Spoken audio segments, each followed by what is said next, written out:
So now it's my great pleasure to introduce our keynote speaker for today. Shellie Pfohl was appointed by US President Barack Obama in February 2010 to serve as Executive Director of the President's Council on Fitness, Sports, and Nutrition. This President's Council educates, engages, and empowers all Americans to lead a healthy, active lifestyle. She's responsible for developing the Council's vision and strategies and directing its daily operations. She also leads the Council's efforts to support First Lady Michelle Obama's Let's Move initiative to end childhood obesity within a generation. Prior to joining the Council, Ms. Pfohl served as Executive Director of Be Active North Carolina, Founding Director of Be Active America, and Executive Director of North Carolina Governor's Council on Physical Fitness and Health. When we started planning this summit 2 years ago with the vision of sharing successes and advancing progress, Shellie was one of the first people that came to our minds because we're such fans of the work that they've been doing with initiatives such as Let's Move. We're honored that she said yes, and we're excited for her to share how the United States government has played a significant role in impacting the health of future generations through some exciting campaigns, initiatives, and programs. So without further ado, please welcome our keynote speaker, Shellie Pfohl.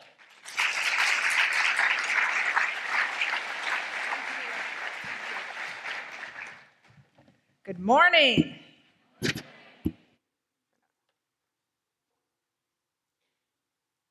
Thank you, Jennifer.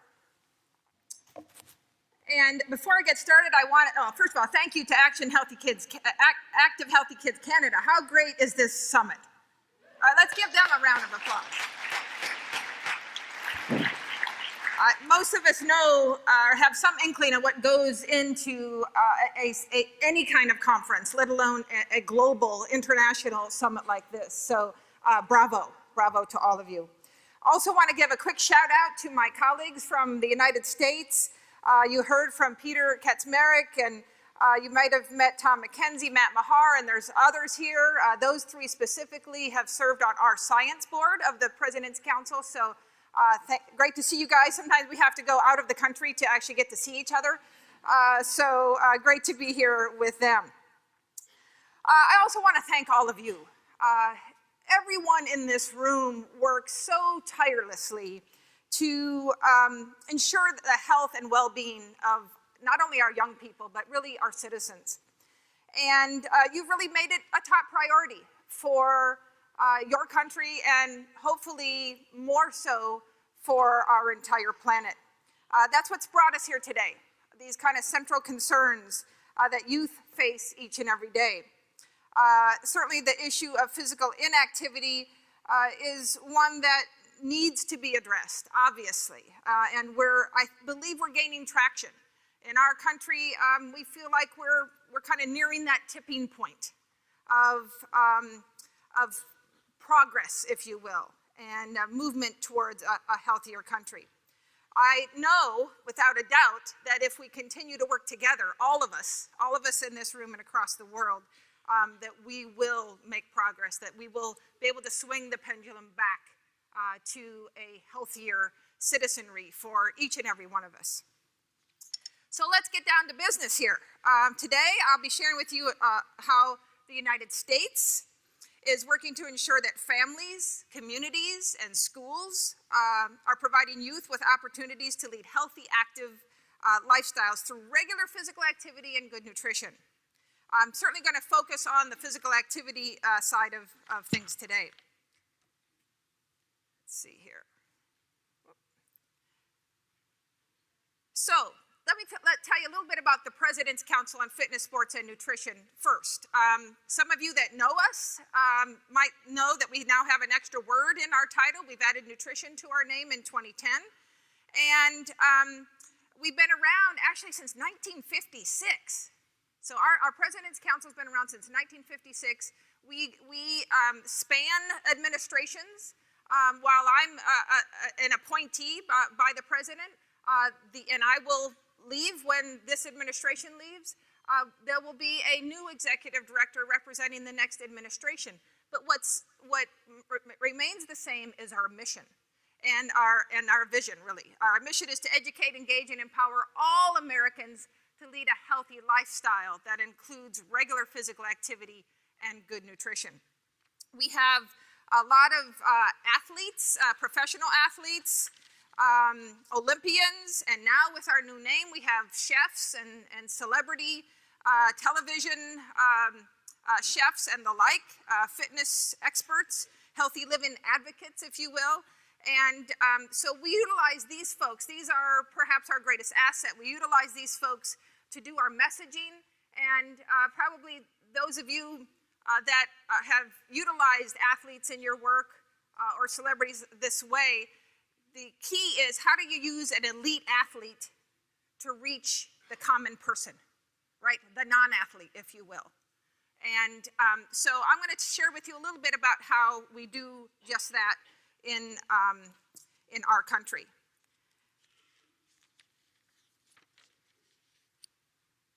In our country, and certainly what I've heard and seen, and the report cards, let's face it, don't look great all across the board. And while we might be doing well in an area or two, collectively, we can do better, right? The reality certainly that faces us in the US is that obesity in our country over the past 3 decades, the childhood obesity rates have tripled in the last 3 decades. And almost 1 in 3 children in our country now is either overweight or obese. And you know, I'm sensitive to the issue of really talking about weight and obesity when this is a physical activity conference. But because we're talking about Let's Move, and the First Lady has taken on childhood obesity as her initiative, I want to tie it together. So, but I'm quick, and my background is community health education and exercise physiology. So really my heart, my core strength, if you will, is really on the physical activity side of the equation. But what we're trying to do is really make sure that physical activity is given that equal attention, if you will, in this equation, and that physical activity in and of itself, regardless of weight, has so many benefits. And we're trying to do more to lift up and to help people understand that just because a child might be at a healthy weight, I know because I have some nieces and nephews that probably fit in this category, they're at a healthy weight, that doesn't mean they're healthy, right? So we've got to make sure we're lifting up physical activity for its attributes, but certainly helping to understand how this feeds in not only to obesity, but all of the other health issues, diseases, and morbidity that we know that it leads to. So 2 out of 3 kids, if focusing on the physical activity side, 2 out of 3 kids in our country are not physically active. That is to say, they're not getting that at least 60 minutes of physical activity each day.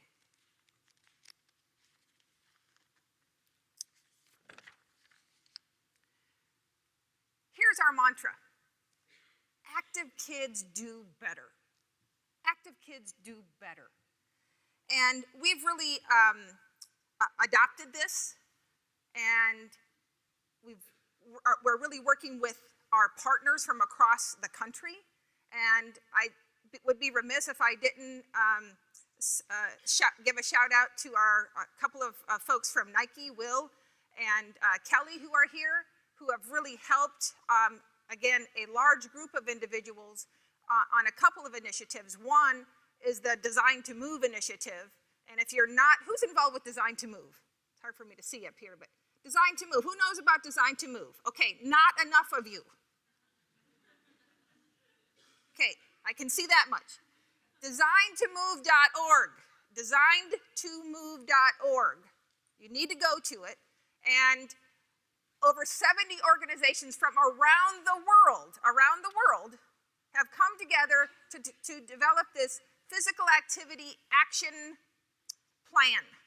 It is an action agenda. Sorry, it's an action agenda. Physical activity action agenda that focuses on our work. How do we get more people active more often? I'm going to be weaving some of the principles of Design to Move into my presentation today. But it really focuses on one vision and two asks. And again, I'll be weaving that in, but designtomove.org. And again, our friends from Nike would be the first to say that while they helped bring this to life, it belongs to all of us. It belongs to all of us. So designtomove.org.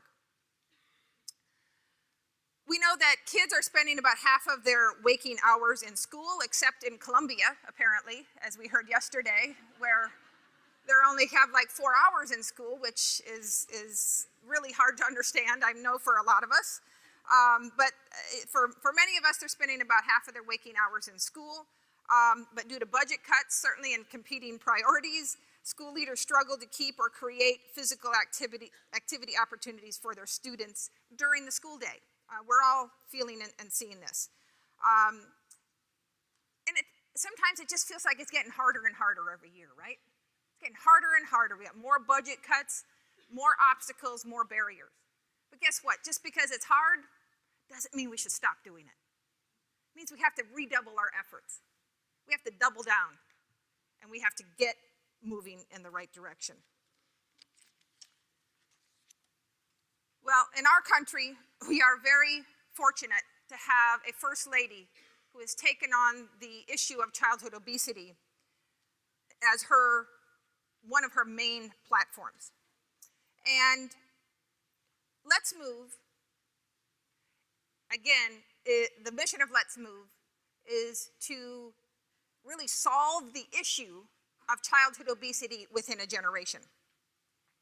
And part of this is to help create more early positive experiences for kids. That's one of the Design to Move tenets, by the way. So to create more early positive experiences for kids and to re-engineer physical activity into everyday lives. Those are the two tenets. Those are the two asks of Design to Move.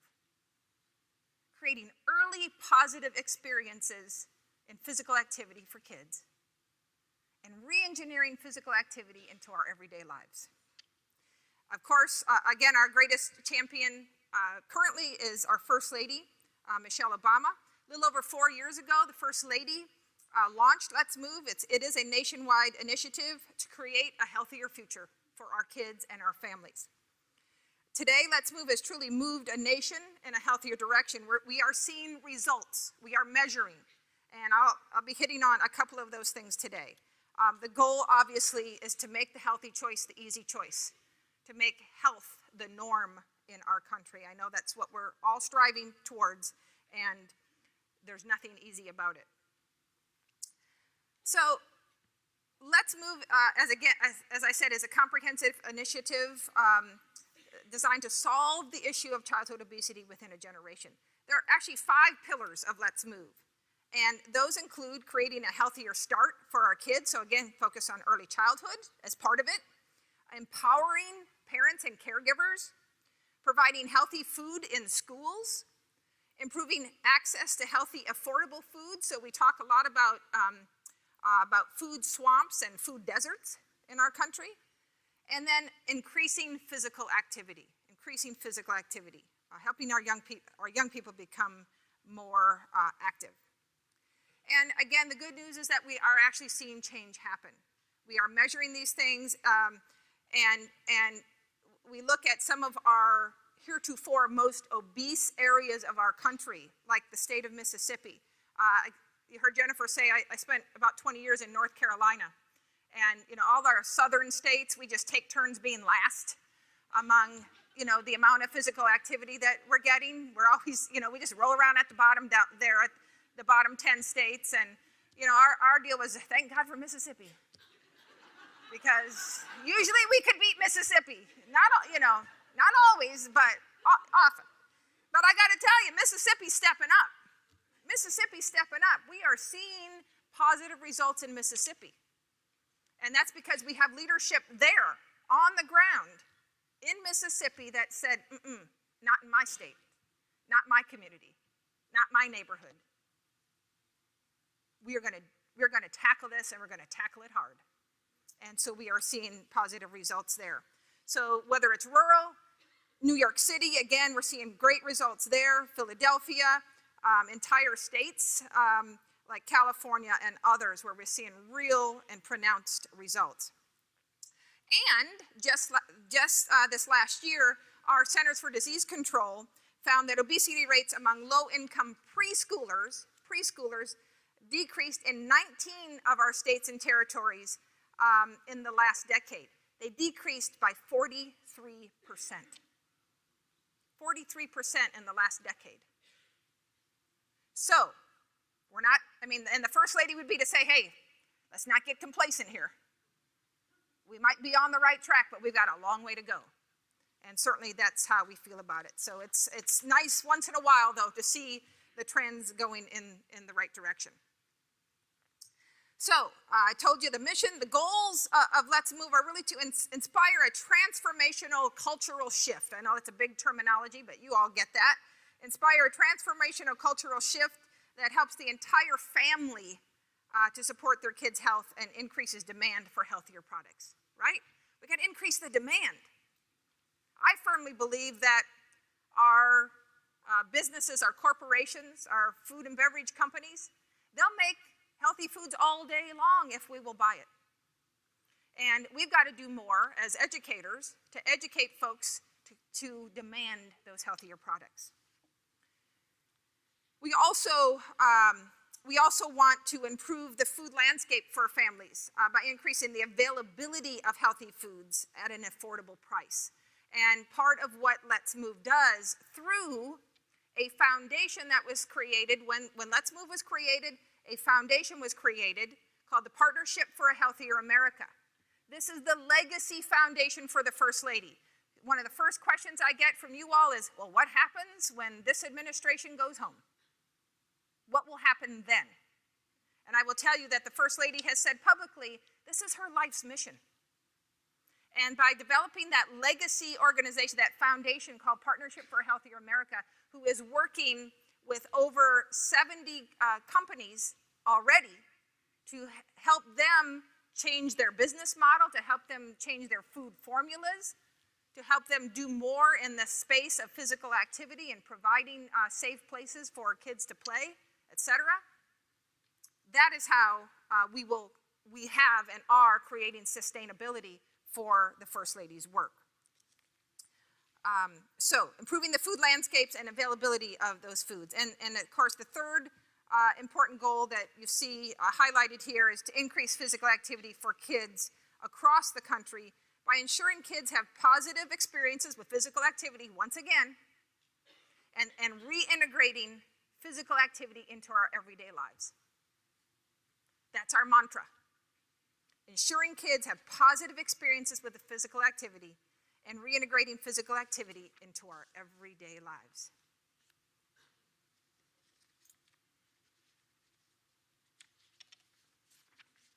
So, also when Let's Move was launched in February of 2010 in a huge big snowstorm,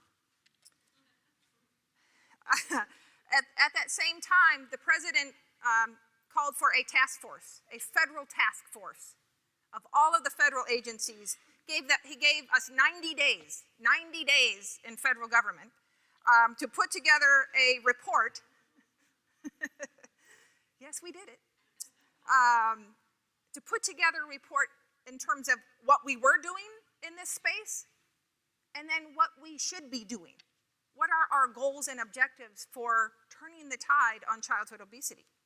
And so from that, in that report, there are over 70 recommendations, and you'll see in there, I'll talk about later, what a couple of those recommendations that relate specifically to our office.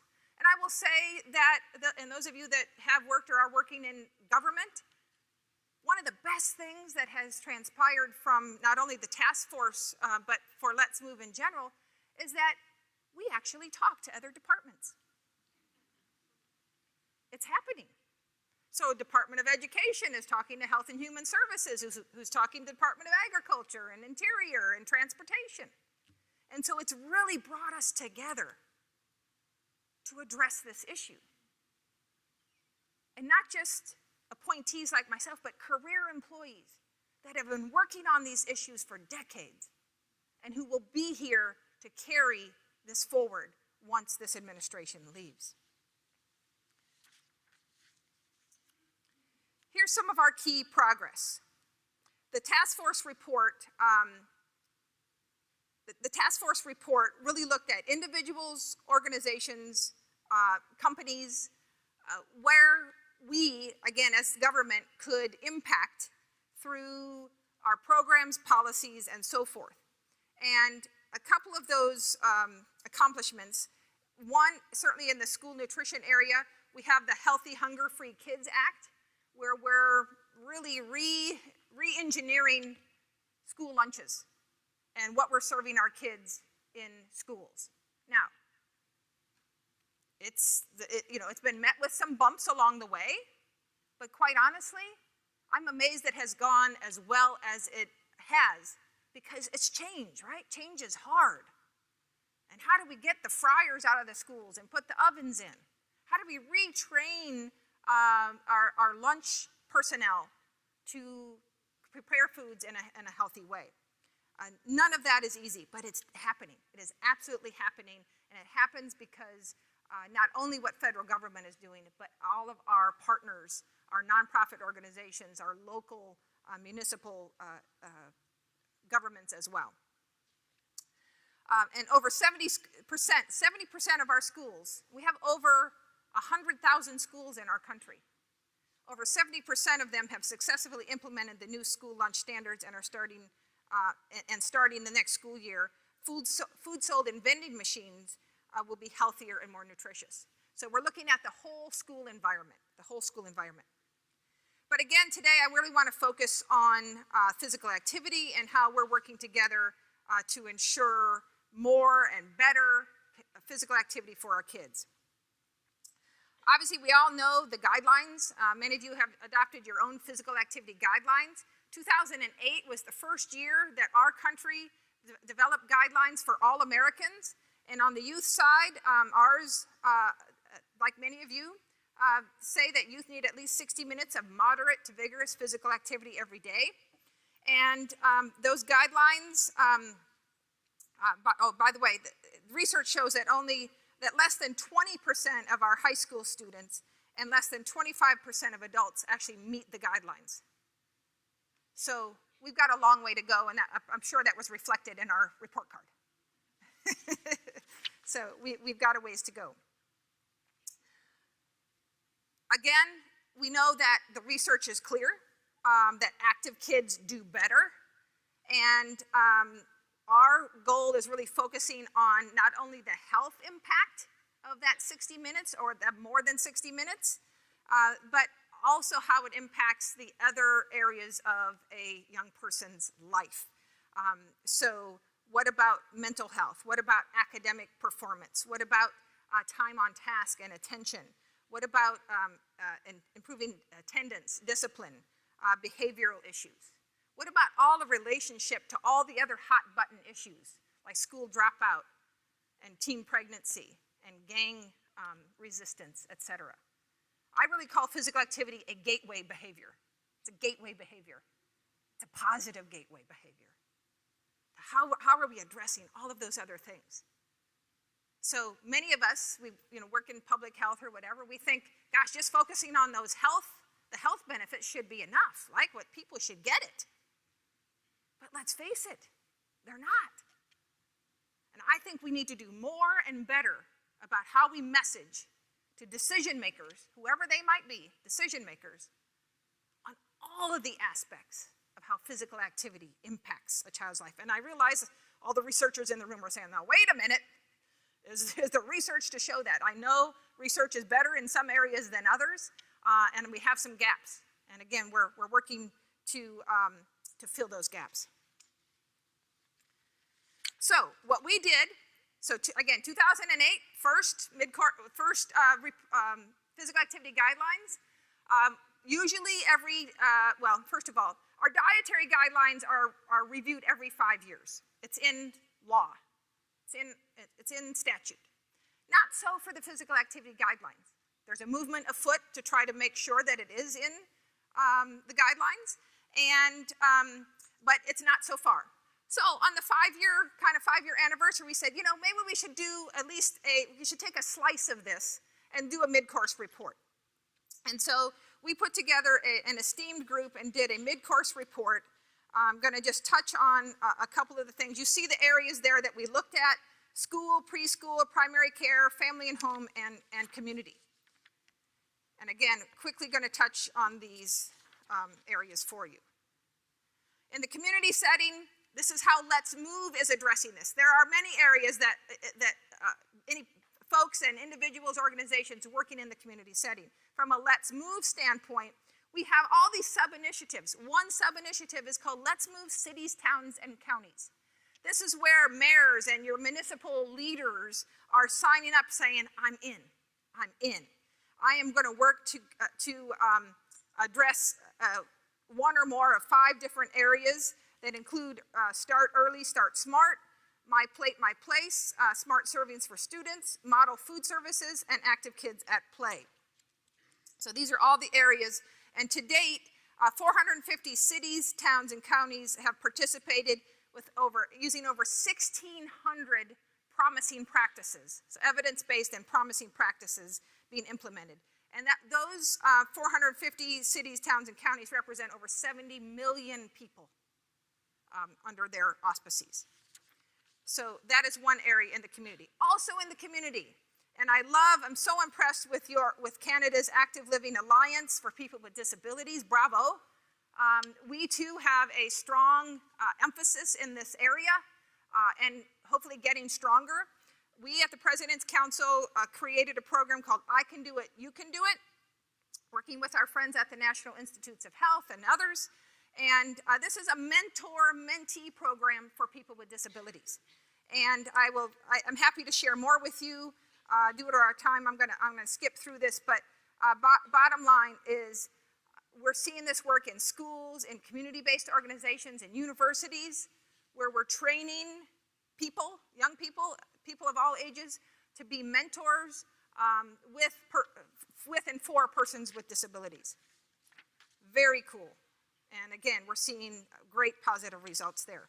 In the primary care setting, this is addressed through areas like Let's Move Childcare. We also have Let's Move in the Clinic. And again, so you can see how we're addressing the medical field. You can see how we're addressing childcare centers. And in this case, working with the primary care setting, really helping physicians educate children and their parents about healthy behaviors. And we're working with the American Academy of Pediatrics. We're looking at ways, I'm going to come back to this in a minute, but we utilize FitnessGram as our youth fitness assessment in schools now. And we're looking at ways at how can that information be shared with parental approval with the pediatrician and get a dialogue going with pediatricians.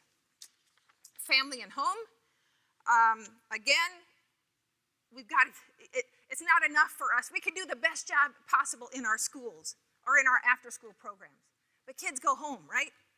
And parents make decisions about what to feed their kids and if they're going to be active with their kids, etc. So we know that they can set a great example for the whole family. It's important, certainly, that parents instill the values of healthy behaviors from a young age. I mentioned earlier about how we utilize our council members. And so we have a lot of council members that are elite athletes. They're also parents. And here's a video from one of our co-chairs talking about his most important role as a father. I'm Drew Brees, and being a dad means the world to me. And one of the most important things any parent can do is make sure their kids get active at least 60 minutes each day. Studies show that physical activity not only helps kids stay healthy, it can enhance important skills like concentration and problem solving, which can improve academic performance. This means physical activity can help your kids in the most important game of all, life. So again, keeping with the active kids do better. They do better in all aspects of life. Again, continuing on, we have a program called what we call PALA Plus, Presidential Active Lifestyle Award, PALA. The plus is activity plus nutrition, where families, people of all ages, we don't care if you're 6 or 106, you can earn your PALA Plus. It's a 6-week program. I kind of call it the Get Off the Couch program. And it's getting folks to do at least 30 or 60 minutes of physical activity 5 days a week for 6 weeks. Again, any type of physical activity. Then again, in the preschool setting, we have the Let's Move childcare, really, again, creating those early positive experiences. Obviously, one of the things we need to do is retrain our childcare providers. I know, having worked in North Carolina, we worked with over 7,000 childcare centers in our state. Some of the most unhealthy folks on the planet were the childcare providers. And so we trained them. We trained them on how to feel comfortable being active with the kids and why it's important, and how to integrate their work in an active way. And to date, over 12,000 childcare centers and providers have signed up and committed to instilling these healthy habits for our kids. Then we come to the school environment. When we did that mid-course report, what we call the mid-course report for the physical activity guidelines, the slice that we looked at was really at what are the most effective ways to get kids active? We just looked at youth. What are the most effective ways to get kids active? And of all of the things that I just showed you, community and parents, etc., child care settings, school, according to the research, according to the data, according to the research, schools are the #1 most effective way for us to impact children. And again, we have over 55 million youth enrolled in U.S. public schools, again, over 100,000 schools.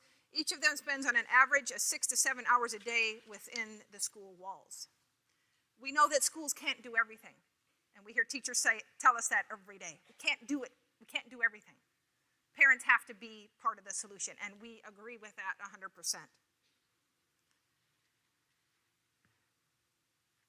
Again, part of how we're helping school decision makers, principals, superintendents, school board members, parents, how we're helping them understand the importance of keeping quality physical education and physical activity in our school days is by helping them understand the brain research, what I call the brain research. So on your left, here's your brain. On your right, here's your brain on physical activity. Right? So it's amazing when I'm in a room with decision makers and they see this, they see how the lights go on in the brain, it helps them understand, well,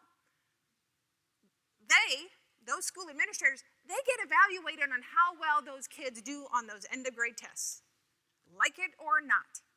They are not evaluated on how healthy the kids are. Let's face it, that's their reality. We have to understand their reality. We have to help them meet their goals. And none of them are going to say that they don't care about the health of kids. Nobody would say that. But at the end of the day, they got to have kids that have test scores that meet whatever numbers that they have to reach. So how are we helping them do that? We're helping them do that through physical activity. We know that active kids do better, including better on those doggone tests. We have more and more research that's bearing that out. You heard yesterday Dr. Leah Robinson, and there was a poster as well from our Institute of Medicine, which is a nonprofit, independent organization that researches these very important things. And they've really taken a deeper dive into this and released the Educating the Student Body report. So that is also helping to create momentum. So thank you to the IOM for continuing on and lifting up that great research. And what they've really focused on, which is helping all of us, is really focusing on the following. Their 6 recommendations are taking a whole of school approach, a whole of school approach. So again, it can't just be, gosh, we need more PE, or we need to have recess. It's a whole of school approach, a comprehensive physical activity model. Consider physical activity in all school-related policy decisions. All right? And again, what's good about coming from the Institute of Medicine, it's independent, it's not government, it's independent, but a very well-respected organization within our country. And so people listen. Designating physical education as a core subject. How many of us would like to see that happen someday? Right? IOM has said it. Excellent, yes. Monitoring physical education and opportunities for physical activity in school days. Maybe we should be measuring some of this stuff, right? I know a lot of us would like to do more in that area. Providing pre-service training and professional development for teachers, right? I think our friend from Ghana said it yesterday. You know, how are we lifting up physical educators? How are we attracting the best and the brightest to that profession? And how are we supporting them throughout their careers? Ensuring equity and access to physical activity and education. Also very important, very important. Equity and access.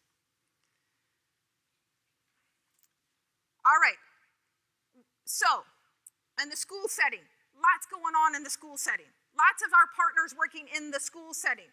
Lots of confusion in the school setting. I don't know if I'm supposed to be doing fuel up to play 60 or box, or I don't know what I'm supposed to be doing. What do you want us to do? So what we did, our office, working of course closely with the Department of Education, is created Let's Move Active Schools. And what this is really taking that comprehensive approach, those 6 steps of IOM, and really the comprehensive school physical activity model, and built it in, again, with our overall mission of creating early positive experiences with physical activity and reintegrating physical activity into everyday life. And what this program does is, it's a process. This is not a program. We're not saying, hey, don't do all those other programs.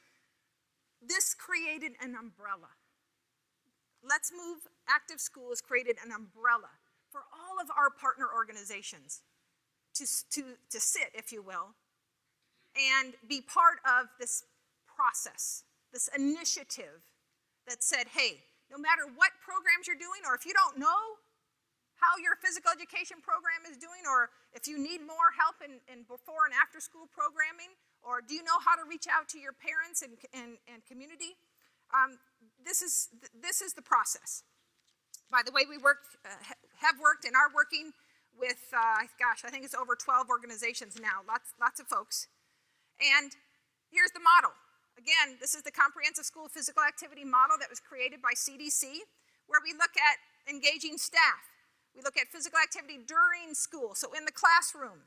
We look at physical education as the core, in my opinion. Physical activity before and after school, and then how do we engage family and community. All of those things are important.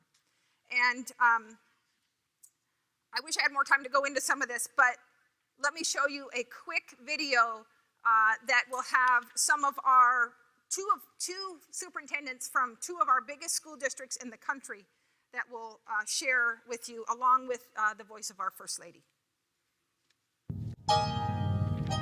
This is about giving our kids the structure and support they need to thrive in every single aspect of their lives. It's about all of us coming together to once again make being active a way of life for our kids. And it's about showing our kids that being active is fun.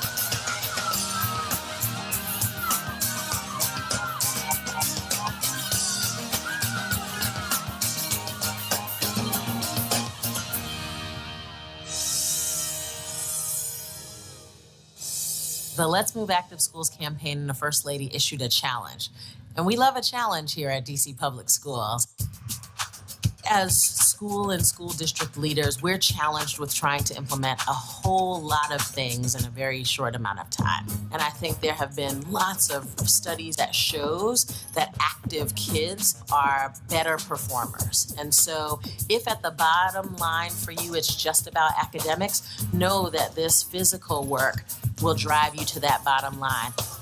It's good because you feel healthy. It just makes us more confident and more focused. Basically, I'm just having fun now. It must be a holistic approach. Before, during, and after. It needs to be sort of second nature, that an active lifestyle with minimally 60 minutes of physical activity, which, by the way, that's where we were genetically designed. We are designed to be active and hyperactive. We're supposed to run and play and exercise and climb trees. The research is compelling. So if it's there, why not bring it to our kids? We actually know that when kids are active, they are better learners academically, they concentrate better, their behavior improves, their attendance improves, and those are all of the things that work for our success. We've seen dramatic change, but primarily at the elementary schools. I think that's what we're seeing in Miami. You're seeing the results because the culture has shifted. Children are just waiting for something great and good and big to happen in their lives. So when you go to them and you engage the traditional classroom teachers alongside coaches and physical education teachers and the cafeteria workers and say, listen, this is about our collective mission. Let's get moving. Let's engage. Let's be active. Let's have fun. Let's move. Then it becomes part of the culture. Like, moving around is something that everybody needs to do. It just makes me out of breath and it makes me feel better. It feels good. We believe in this. This is the right decision. Let's do it. And as we do it, let's scale it up very quickly. Every school, every student, able, disabled, an opportunity for all. It's good because you feel healthy, and because feeling healthy is actually pretty good. And it's fun.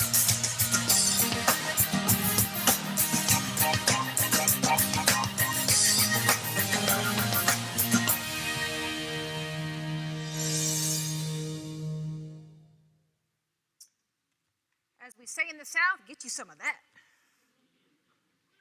How awesome is that to have superintendents? And how important is that to have some peer-to-peer, right?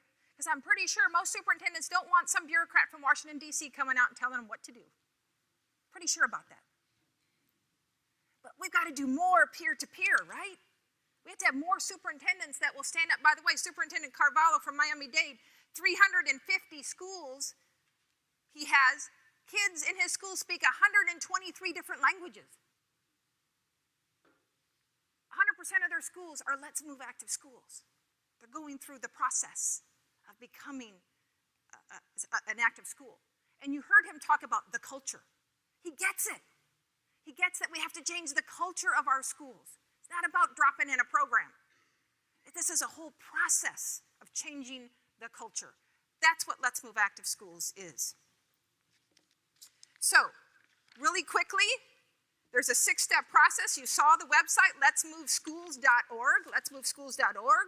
It's a 6-step process. Again, CDC came up with this, wasn't me.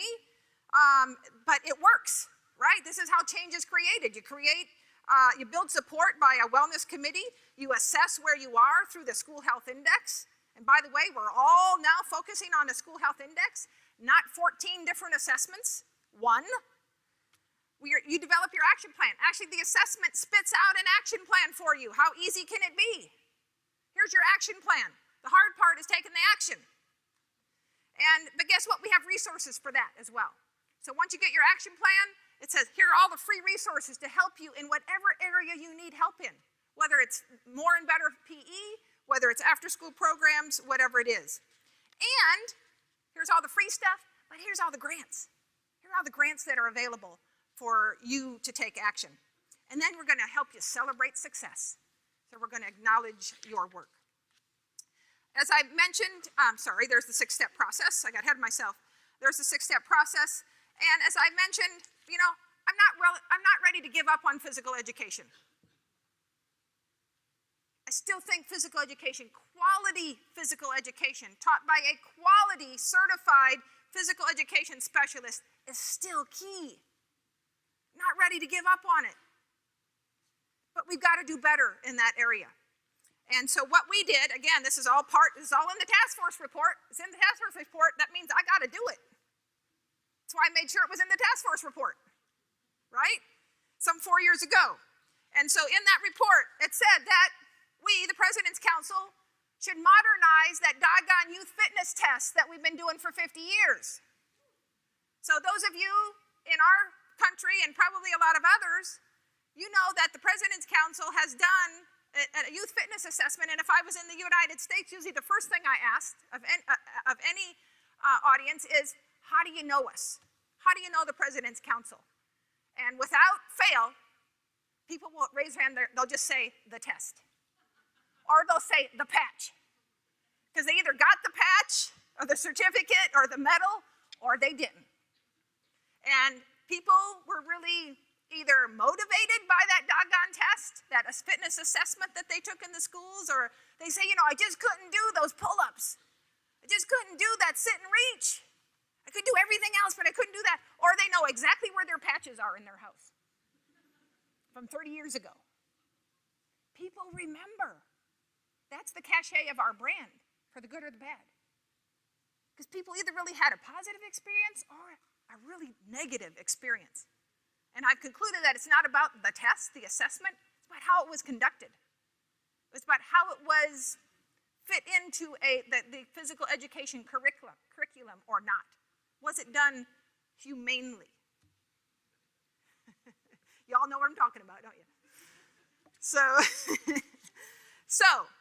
my number one goal coming into this position was, look, we got to change that tired old test. I mean, the standards were 30 years old, for crying out loud. How can we be using standards that are 30 years old?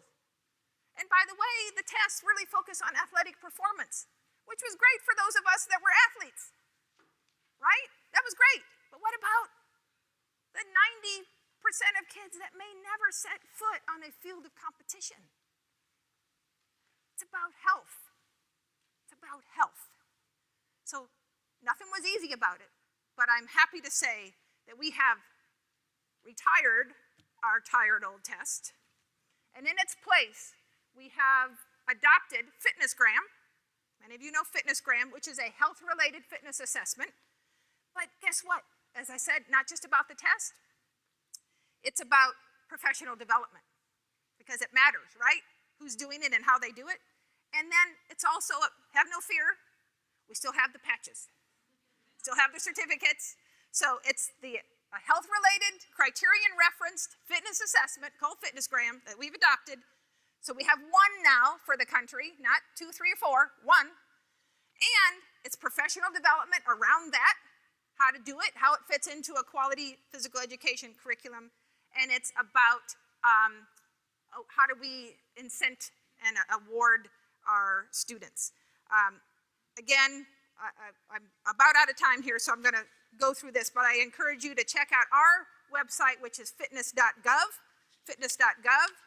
Also want to acknowledge, I know Human Kinetics is one of the sponsors here, and obviously, and Human Kinetics is a great partner in the Presidential Youth Fitness Program. So here's the deal. Here's the deal. As the First Lady said, everyone has a role to play. All of us. All of us. Here's my question to you. Here's my question to you, my fellow champions. Will today be the day? Will today be the day that we recommit ourselves to our passion, to our mission, to our purpose? Will today be the day that we remember the why, our why? Why we do what we do, why we get up every single day, against all odds, against all obstacles. Will today be the day? In the spirit of the First Lady, let's move, folks. Let's move for opportunities for people of all abilities to be active. Let's move towards creating communities that are more walkable, more bikeable, more livable. Let's move for more early positive movement experiences for our young children. Let's move for more and better physical activity and physical education in our schools. Let's move towards more A's on those report cards and fewer D's and F's, right? Let's move towards more opportunities to add years to our lives and life to our years. Let's move, people. Thank you.